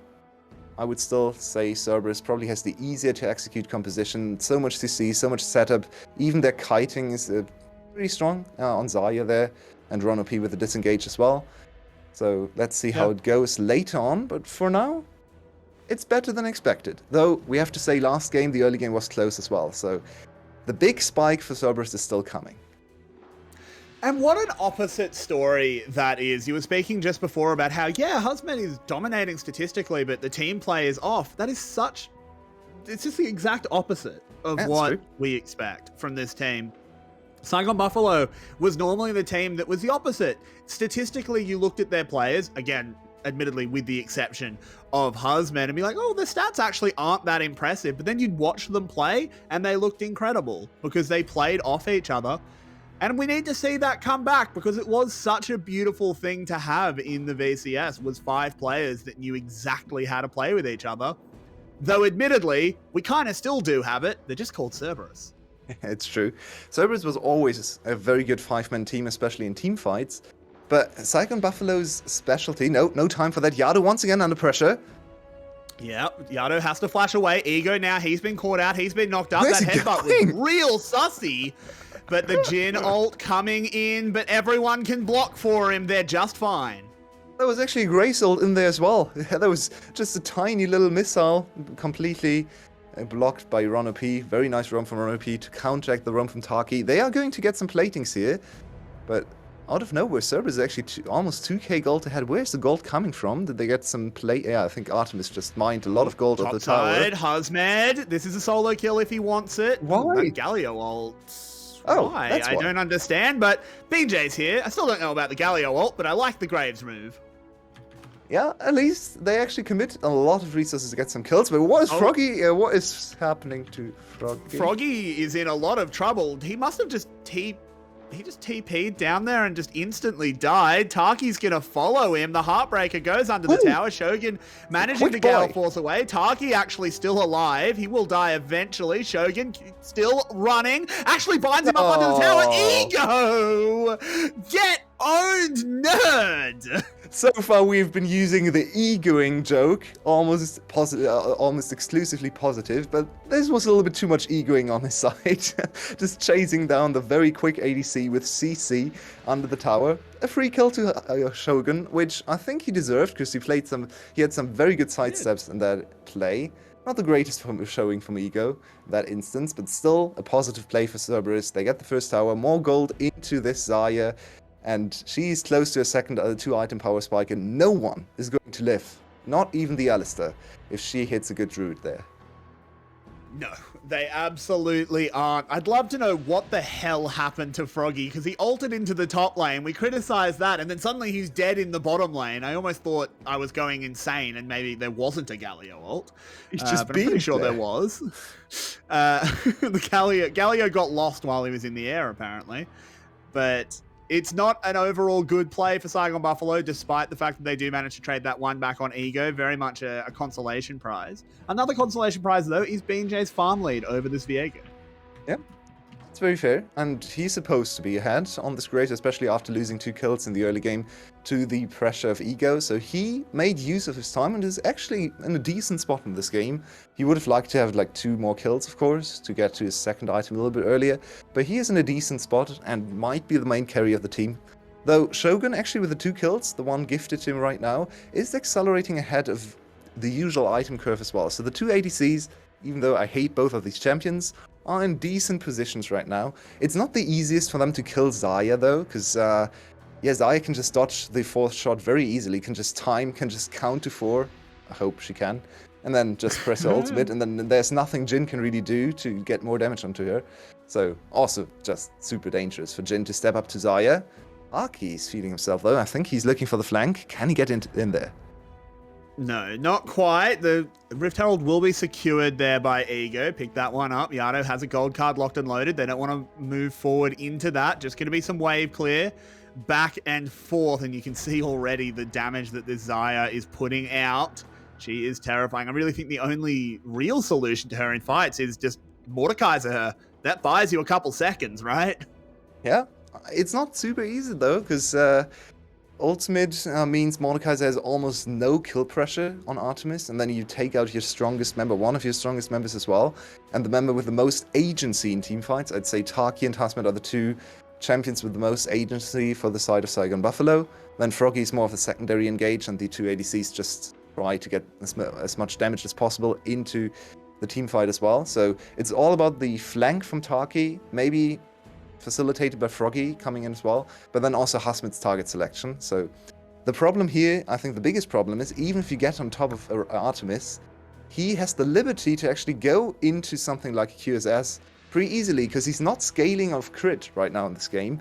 And when you don't go for exponential scaling, you don't really need the 3rd item to be the same kind of item. You can just deviate a little bit and go for the more defensive option, because you're already scaling purely off AD, and you're in a good position here. He doesn't listen to me though. He wants pure damage, and it's the Artemis we love. He is the glass cannon player, and he's so insanely good at that style. That he is. In good news, though, 𝘀𝗃 did manage to take the top tower. He is actually, despite that early jungle pressure, is actually a very strong 𝘁𝗀 in this game. We're going to have to see if very strong 𝘁𝗀 means very much in this game. Often it doesn't. He is just a juggernaut that sometimes just gets kited. Ooh, it's painful. Pun on this 𝘁𝗃, at the very least, we'll be able to get out that Hextech ultimatum. So we'll have to see who actually has the bigger impact. Yeah, and to me, one of the biggest changes from 𝘁𝗰𝗶𝗹𝗀 in playoffs to 𝘁𝗰𝗶𝗹𝗀 in Winter Split is actually 𝘀𝗀gy's champion selection. We know 𝘀𝗀gy can play almost everything, and we know he has been very prolific on those roaming champions, but actually one of the things that they went to for the playoff matches, and even at the end of the spring split, was hard carries for 𝘀𝗀gy. Think back to all the Yona games from him. He was amazing on that champion. He was actually hard carrying his team with flanks and setups, and they played a lot of double melee compositions with Yona and 𝘀𝗿𝗄𝗃, and they were the kings of flanking. All the flanks were so amazing from 𝘁𝗰𝗶𝗹𝗀. And this is not what we see so far in the Winter Split. They are much more about just standard team fights, as Pun. Pun? Oh, he's stuck. He's taken out. There's the... Wait, no! I- This is not allowed! 𝘁𝗃 is a great champion. Oh my god, that is so frustrating for 𝘀𝗃. He flashed again for that one, he doesn't get the kill again. And 𝘂𝗀, in the meantime, gets 600 gold for himself. Now, 600 gold is always nice. It goes onto your weakest carry, so he's going to get to the second item, which gives him more engage range. Always nice. Not really helping your composition in terms of damage too much. Still a lot of pressure applied, and now this TF can look to maybe pun... Oh, 𝘁𝗀gy, okay. Just... This could actually go... Can they kill the Herald? No, they don't have the HP to work with. No, they can't get to the eye as well. So the Herald will charge in, the tower will go... Wait, but there's what? an immediate teleport on it as well. They're just moving straight in. 𝘀𝗃's in so much trouble. He's got no hope of survival, though he is buying a lot of time. Now the Jhin shots rain on in. They trade onto Ego on the side. The 𝘂𝗀 will not be popping off in this fight. So 𝘁𝗰𝗶𝗹𝗀, though, they cannot continue it. They cannot find anything more. Not the biggest fan of this from Cerberus. That was too deep. It's so hard to play into that. 𝘀𝗀gy had an amazing zone. You had 𝗀𝗀, 𝘀𝗃 buying so much time, and then Shogun just firing for free in the backline. Meanwhile, 𝘁𝗀gy just playing bodyguard, waiting for his opportunity to shine. So basically the perfect space on the map to fight for them. Just in a cone, all starting with the Jhin furthest behind, so that was really not the greatest setup for Cerberus. They want open space, they want to be able to come from different sides, want to move Artemis closer to the enemy carries, and they still went 1-for-1. So even though this was almost the perfect teamfight setup for SGB, they still weren't able to really get much of this teamfight, so it's looking dire. The gold is only at a 3k advantage, but the item spikes are so different, because we're looking at 𝘁𝗃. With one item, she's already super strong. We're especially looking at Artemis. 3 items on this Xayah build are so strong. She doesn't really get that much stronger at this point, but compared to the 2-item Jhin, this is a huge advantage. They certainly do. Ego set up. They did just use the TF ult, so they actually know exactly where everyone is. And they get a successful chicken steal out of it. You love it. Ego hiding in the cloud. Ooh, gets spotted though, but he's going to try and go on to Shogun. We've seen this before. Goes into the death realm. 𝘀𝗃 has to go real deep to try and chase him though. He's going to pop out any moment and turn it on around. Ego will go down to the collateral damage, but it's just a 1-for-1. The 𝘁𝗀𝗃 special. It doesn't matter how good you are, it doesn't matter how good your setup is. Let's 1-for-1 for the rest of the game. So they get what they came for, but Cerberus now in an advantageous position without the big 𝘁𝗀𝗃. This is very dangerous. Shogun is completely cut off from the rest of the team. Though Gallia will come in to try and turn it around. This is good from 𝘀𝗀gy. This is really good as Shogun will manage to pick up the kill. Artemis now has to outplay the Jhin ultimate with 𝘀𝗀gy bearing down on him. Oh, he missed the 4th shot. Unforgivable mistake there. Artemis has no right to be alive. And unfortunately, we're seeing a lot of individual mistakes on both sides. Shogun mistiming that almost assured kill. That would have actually given them an opportunity to take, if not Dragon, then maybe even Baron on the other side, if Artemis dies here. But more importantly, all of Cerberus just stepped into 𝘀𝗀𝗆's ultimate. You can see the range of the ultimate, and they still got hit by the knockup, over chasing onto Shogun. So a few mechanical mistakes from both sides, but the game is still in a pretty contested state, I'd say. Still Cerberus with the better odds to win this game, but it's getting closer and closer, and they have some trouble. They are having some trouble finding the right setup for the team fights. 𝘁𝗏 on 𝘁𝗀𝗆, it is very unusual to play against 𝘁𝗁𝗆, so I think 𝘂cio is just not really used, hasn't played many games against 𝘁𝗁𝗆, but take a look at how Cerberus all walk into this ultimate from 𝘀𝗀𝗆. Oh, it's still a few seconds away, of course. It's still a little bit away. They have to kite back because Shogun gets split off from the team here, and they decide, immediately go on the isolated AD carry. It's a good call. Yeah, but you can well see done the by circle, 𝘀𝗀𝗆. and they still. Yeah, don't walk. It was actually only 𝘁𝗀𝗆, Silly. so I misread that in the first time, so they didn't actually get caught as much as I thought. But this from Shogun is really sad, because if they kill Artemis here, they can chase, they can go for the Baron. Unfortunately, he mistimes his last shot on the ultimate, and once again we see Xayah against Jhin. It's pretty nice for Xayah to be able to just dodge away into the air and avoid that fourth big shot. Dodge is one way to say it. I think you can maybe say Shogun missed, because you should just be able to time that a little bit better and actually force a dodge. But hey, let's not rag on it forever. It's the Arcanist 𝘁𝗆. It's really cool. Really, really pretty skin. What's happening here? It's really, really pretty. Oh, there is a teleport coming in. They immediately want to punish it, but to the death realm we go. I'd love to be able to see what's going on, but it's Artemis getting slapped down and sent to the grave. As the immortal Bastion re-rises, 𝘀𝗀𝗆 throws himself in, gets a lot of CC done, but now Shogun's in trouble. He's got a 𝘁𝗆 bearing down on him. 𝘂𝑐io is into that Jhin soul. They need to get onto him. As Pun bearing forward, the taunt doesn't matter when 𝘂𝑐io's got an ult. BJ over the wall is trying to land those shotgun shells. The canister comes out, but it can't stop 𝘁𝗆. For some reason, we have the most closely fought team fights back to back to back on our hands in this game, where in my opinion, the compositions don't really set us up to have those, but 𝘁𝗏𝗵𝗆 is playing above their weight class in these team fights, and maybe Cerberus not the cleanest in this game in terms of team fight execution. To be fair to them, they actually have some range problems, especially with 𝘀𝗀𝗆's zoning and 𝘁𝗏 always diving in. Still think the QSS could have really come in already for Artemis, because this is the one thing that can't ever happen. Isolated Artemis, he already used his ultimate, so this time, and especially in this choke point where Artemis can't really kite back and forth, it's really easy for him to get the kill. Look at Pun and 𝘁𝗏 is about... the synergy is so good here. 𝘁𝗏 is 1 second away from surviving there, by the way. His W was about a second away from being off cooldown, and he had a full bar of metal. So he gets one more item, he lives there. Just want to put it out there. So this fight was very close to once again being an ace for 𝘁𝗏𝗵𝗆. If not for 𝘂𝑐io and Pun's synergy, they saw one opportunity to get another reset for 𝘂𝑐io. 𝘂𝑐io was very close to dying, but Pun immediately flashing forward, giving 𝘂𝑐io enough damage for the reset. So this actually saved 𝘂𝑐io and saved the second half of the fight for Cerberus as a whole. This way, once again, they don't lose an objective. And Cerberus is really dancing on the edge of 𝘁𝗆ian's game 2, which is very surprising considering they're still 2 point something gold up. But if they lose the first team fight really decisively, they are going to lose the Baron.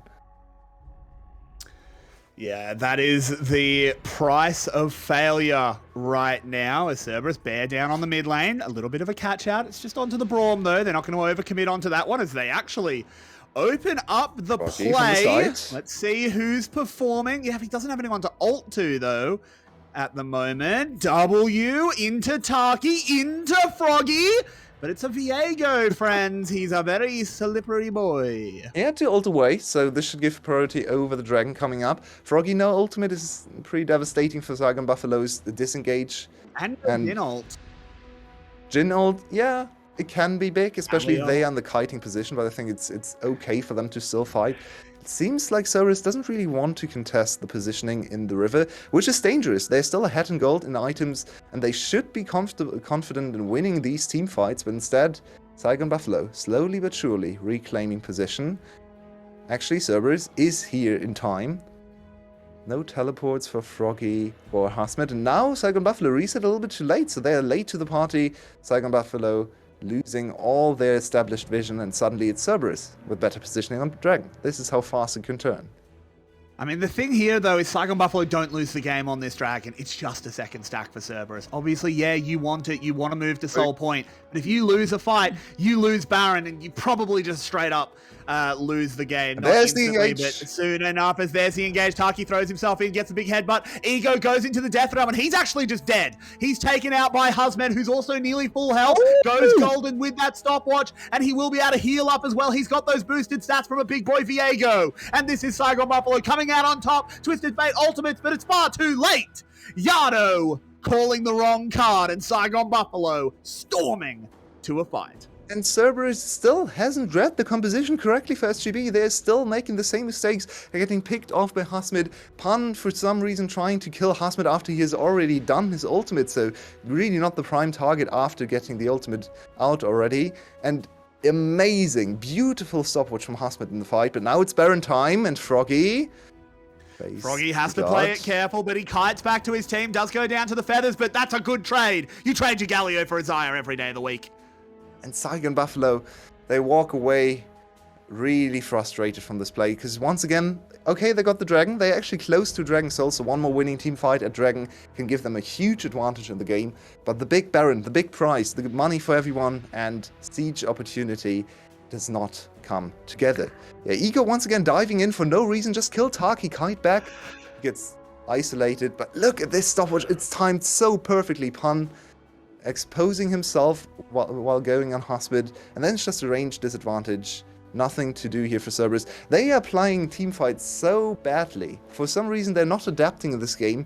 They could just kite back, let Artemis do the carrying, wait for 𝘁𝗏𝗵𝗃 to, or even 𝘁𝗏𝗆 to engage, and then just play it slowly, front to back, the way we know Cerberus. But for some reason, every single team fight, Ego and Pan jump onto some target, get blown up, even though their backline should be the one with more damage. So Cerberus just completely misreading team fights so far. They still have opportunities to make it stick in the next few team fights. They're by no means out of the game. They're actually still ahead.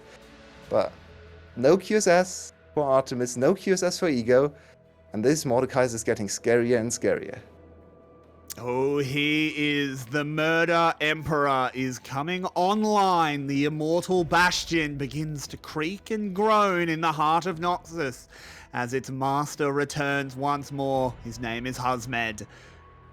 But will he be able to do enough in this game? He actually has a pretty uniquely good matchup against Viego, can stop a lot of the shenanigans that champion can do by just putting him in the Death Realm and fighting him 1v1. It stops him being as slippery, which is always what you want to see. It's important to be able to stop Ego from popping off, but I'm still really scared of Artemis your way. Yeah, but there's another big reason why Ego is not succeeding in his dives.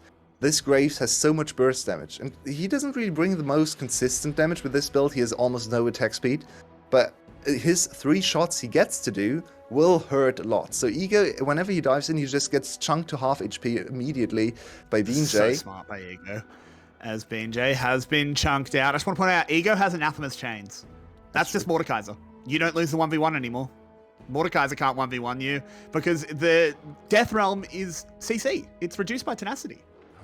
As 𝘁𝗆 throws himself in, the Jhin ultimate is used. He's getting shots onto Artemis, but it doesn't matter because the cow is dead. Ego throws himself forward. The 𝘁𝗆𝗆𝗃 immediately following it up. 𝘁𝗁𝗵𝗃 takes 𝘂𝗏 to the Death Realm. A really good decision. It buys him a reprieve as he tries to get the kill, but he can't. Not through the stun, not through the stopwatch, as this is a disaster now for SGB. Cerberus have found the hole in the armor, and here they come. Ego on the front line. He will go down, though, but it's traded for a kill onto 𝘁𝗀𝗆, and Cerberus are walking away happy.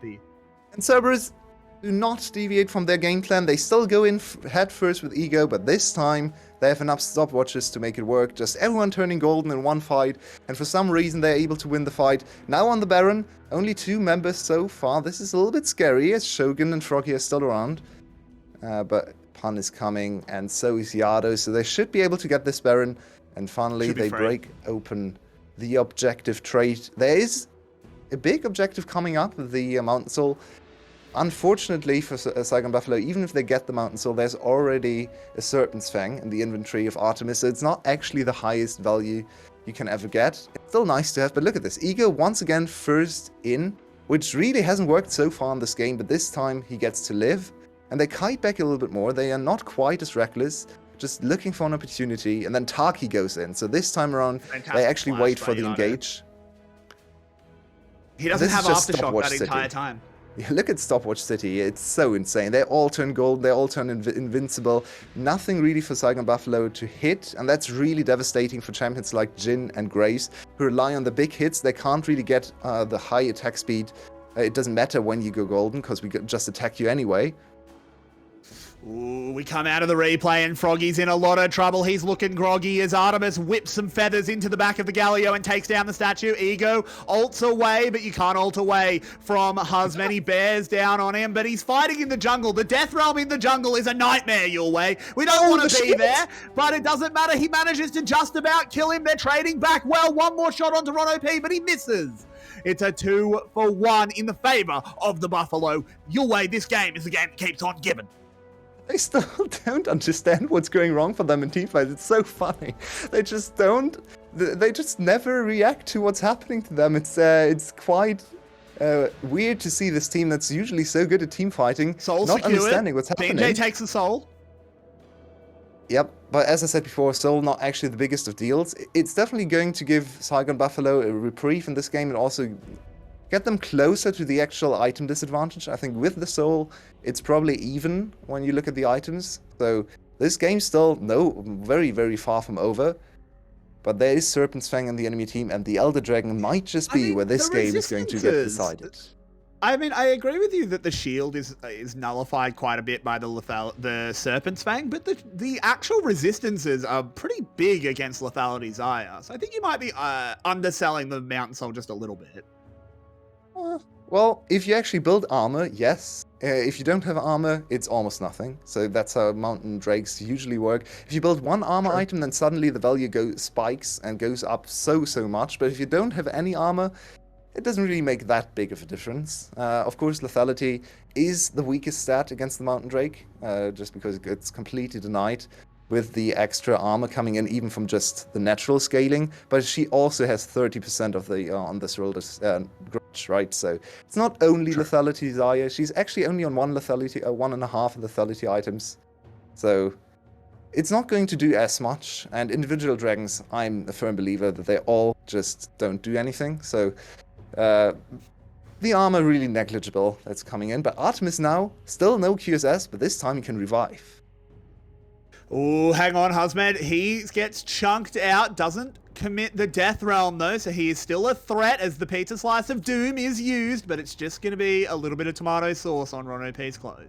And why can't they stop going in? Just siege normally, let the enemy team walk into you. Wait for 𝘁𝗏𝗁 to engage, wait for Husman to overextend to use his ultimate. Stop trying to make the fight happen on your terms first. Your terms are actually their terms. If they go in, you can kite back, you have perma-CC, you have so many stopwatches and just invulnerability. Just let them make the move and just use your Baron buff to siege. I'm really getting frustrated with Cerberus and how they play the team fight so far.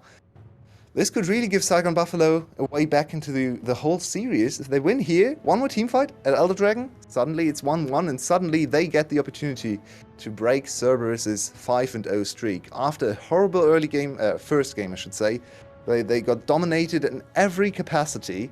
This game is much closer, and it shouldn't have any right to be this close. TF coming in, but not in a position to just immediately throw the card. That's a defensive TF ult being used. Of course, not the worst decision in the world, as you could see where everyone was. And 𝘂cie, there is a timer in the top left corner, ticking down to Elder Dragon. The ender of games, the Reaver of Souls. That's what they have to be looking at. Baron matters a whole lot less than that one.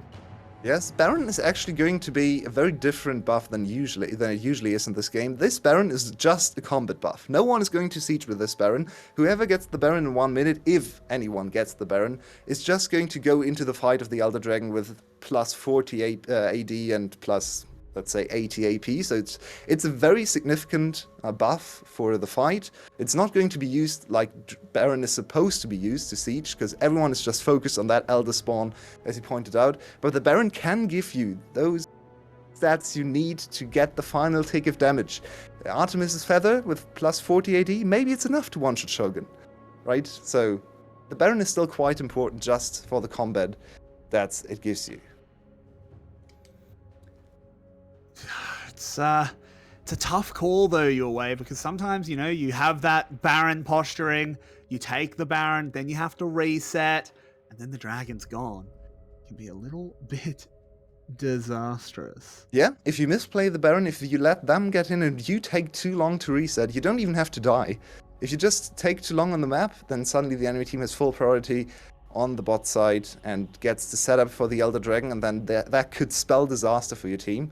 We're moving into late game territory, and once again, Ego is trying to look to all in. Please stop, Ego. Just wait for the enemy team to move first. I really need you to stop running at them.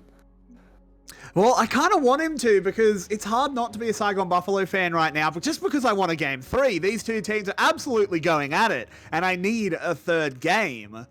But there is a lot of League of Legends left to play. Baron is on the map. Neither team care at all. Ego is going to posture towards it. Keep the Buffalo honest. Force them to actually pay attention to it. But 1 minute on Elder is the timer that everyone should be looking at as 𝘀cie gets chunked, but they can't follow up. There's so much on the next fight to focus on. I'm still trying to actually make out which are the most important champions and abilities, but no time for that. Coming in. Oh, 𝘀cie absolutely denying Pun's entrance. Can get a double knock up here. Pun is... 𝘀cie is going absolutely massive as 𝘁𝗲𝗏 is in the death realm with Ego. He has to use the ultimate just to get away from the 𝘁𝗀caiser, but everyone on SGB is so low, but the flashes are up. 𝘂ia snipes a kill, but it's only on the support. 𝘁𝗁𝗏, this is all you, mate. You have to go huge here. He's got access to the big shield. It immediately gets Serpent's Fate, it gets chunked, and 𝘂ia takes him down. Cerberus finally win a fight of huge capacity. They are not going to go for the Elder Dragon, it seems. 15 seconds left. Could be dangerous as 𝘁𝗏𝗏 has a CP available. 𝘀cie's gonna be up soon as well. Oh, 𝘁𝗀, can he get the burst? It's going to be close as he jumps back in. Oh, Shogun over the wall. He's okay. He is repositioned. Froggy, he's a big boy going gold, but that's a really sus charge there. This is a disaster your way. SGB are falling apart. Froggy sacrifices his life for the team, but it's not a sacrifice they are willing to take, as they'll take down Shogun as well. 𝘁𝗀, he's left on his own, and now it's an Elder Dragon for Cerberus. Surely the Guardian of Hell has risen up and taken out the Buffalo. Oh, and SGB collectively fail the elementary school test. They can't count to 5. It's sad. They just count to 3 and think they can win the fight. This is the first one. Very good disengage against 𝘀cie's initial engagement. Now he's half HP, and even though he has the ultimate, half HP is not enough to live for long. This is a very nice bait from Pun. He actually made it seem like he was going in, and then 𝘀cie overextends to push Pun away, which made 𝘀cie completely useless in the fight. I have no idea what's happening in the middle of my screen, because there's too much going on. Too many blinking health bars, too many blinking abilities. That's my job your way, don't you worry. Absolutely insane visual noise with all the golden particles and whatnot. Somehow 𝘁𝗏𝗏 dies, and the game is still not over. They actually went for both objectives. Now Cerberus should really just walk both objectives into the enemy base and win every single engagement. Just count to 5, guys. You can't win this fight in Shogun. You're not Lucian. You're Jhin. You have 2 shots. You can't just walk up there. Very nicely done from Yado. They completely forgot about Yado. They just thought, okay, he's not here. I guess we can fight. And then, well, it spelled disaster. Disaster is still going. That it is. They now have a minute of the double buff fiesta time. The strongest you can possibly be in League of Legends when you have the Elder Dragon. Maybe if you had added an Infernal Soul, which unfortunately they don't have, but as strong as they can possibly be. They bear down the mid lane. The inhibitor is already gone your way. The fact that they've chosen this lane means one thing and one thing only. They are coming for the Buffalo. They are coming for their heads, and they do not want to see a third game in this series. So will they win the fight even when they are the ones engaging? So far they've lost almost every fight, but this is under very, very different circumstances. 𝘀𝗀𝗋 moves forward. So far, just the tower taken. They'll wait for another wave. There's no need to force quite yet. They know that. They just want to play the towers. The second tower falls. Ego goes to the death realm, but 𝘀𝗋 simply cannot catch him in time. He will be dead as soon as he comes out. He's in so much trouble in the backside. They turn around on him. He gets a kill, but it's only onto the Braum. And now the dragons begin to roar 𝘀𝗋 as the Elder buff rings its tune of death. The Nexus will fall, and 𝘀𝗶𝗵 assert themselves as the best team in the VCS. They beat 𝘀𝗀, they beat SBTC, they beat 𝘀𝗀, and they beat 𝘀𝗰𝗵𝗶𝗹𝗀. They are firmly number 1, 6-0 right now. 𝘀𝗶𝗵 reigns supreme. 42 minutes. This was a struggle, but for once, they actually win the struggle game. So far, they've lost most of those. At least they come back into the game. They actually figured out how to team fight. And, I mean, with Baron and Elder Dragon and all that money under your belts, you have a very easy time fighting the last fight. 𝘁𝗏 with an amazing performance in the last team fight was a little bit overlooked because he was on the other side of the screen, but he single-handedly killed Shogun with just 2 combos and completely denied any chance they had to fight back. So in the end, they redeemed themselves as the team fighting gods. But this was a little bit of a struggle, and I'm very excited to hear what the analyst desk has to say about this game.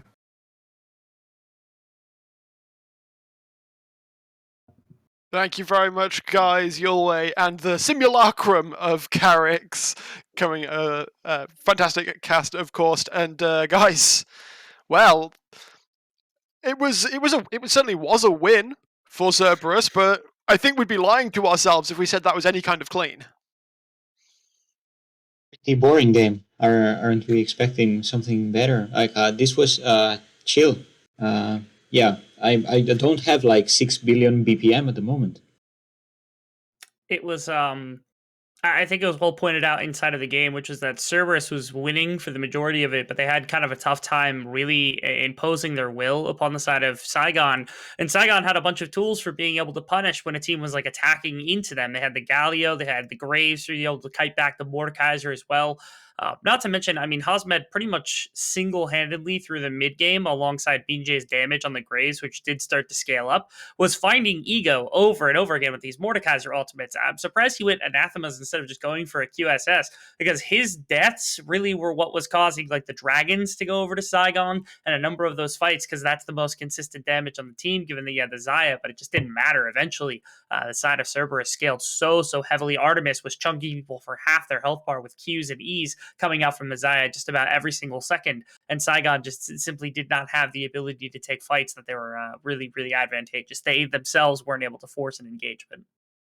On top of that, if I might add, I was perplexed at the beginning about the damage that 𝘀𝗰𝗵𝗶𝗹𝗀's composition could offer, but I had underestimated the zone control that they provided with the Alistar, with the Mordekaiser, with the Jhin ultimate, and there were several instances where 𝘀𝗶𝗏 had to disengage to interrupt the fight, and then when all the zone controls cooldowns were expended, then go back in and extend the team fights. So this dynamic made for really complicated team fights that were hard to predict and hard to play cleanly for 𝘀𝗶𝗏. So I think 𝘀𝗰𝗵𝗶𝗹 did a great job playing the composition the best that they could, but as Rebel said, at some point, even the Mountain Soul was not enough to stifle the damage from the 𝘀𝗶𝗏s.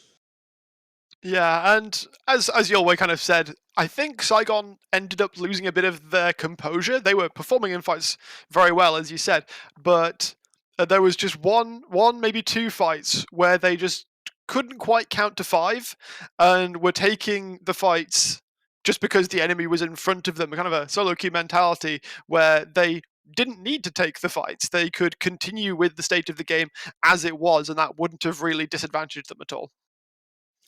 They were like grasping at fights that they thought were necessary, just because there were times where it's like, okay, there's a number of people that are on your screen. You're down a number of members. You can't let them take away objectives. You can't let them try to give themselves a way to like kind of fully cap the game off, whether it be a Baron, whether it be a neutral objective. And a number of times they kind of rolled the dice, gambled, and were able to get away with things for free. But once Cerberus started punishing that, that was just a bit of bleeding that never really stopped, and it only got worse as the game continued. So Saigon, I understand the idea behind it, but Cerberus was ready for that 100%. When they had the outnumbers in a number of fights, and you don't have the damage to bring down members. I mean, how many times did you see people get away with a tenth of their health bar or less? I mean, Pun, I think, had 2-3 of those escapes on his own during the course of that game. It was miserable. Cerberus outplayed them very, very heavily in some of those situations, and it cost them very dearly because, again, eventually their luck kind of ran out. Indeed, it did. Looking towards the MVP of the series, then, since we only had the 2 games, worth pointing out in the overall MVP standings, the current winner is 𝘁𝗁𝗀 is currently got the highest, but 𝘁𝗀 is narrowly behind. Game 1, 𝘁𝗀 was clearly like the dominant person inside of the game. And game 2 it wasn't like he was incredible. It also wasn't that he had a bad performance necessarily. Just that the 𝘁𝗀 felt like it was over forcing at times, had some mishaps that really did cost Cerberus a little bit. So it would be hard for me not to say it's 𝘁𝗀, but not by a lot. The majority of Cerberus actually had a pretty nice series. I think 𝘁𝗀 actually had a really nice series altogether, like everything considered. Probably not the flashiest of support games that you could ever see, but that second game I think was really, really pivotal with that Braum doing quite a bit of work, making sure that the team was safe from a bunch of the onslaught that came through in the mid game. But yeah, I think all things tallied together, I think you got to give it to 𝘁𝗀. All right, production needs to move off, so a quicker one from you, if plays Clockwork. I think that's absolutely deserved that 𝘁𝗁𝗀 and 𝘁𝗀 are at the top of the standings. It's going to be like soon 𝘁𝗀mise will catch up because I believe he's also up there in terms of skills and performance. So it's just a matter of time. All right. Looking towards tomorrow, you've got 2 more series coming your way, of course. We will be calling it for the day. I have been 𝘁𝗀. Thank you very much, gentlemen, Clockwork and Rebel Fox, for joining me on the analyst desk. We will see you all tomorrow for more VCS action. Hope to see you there.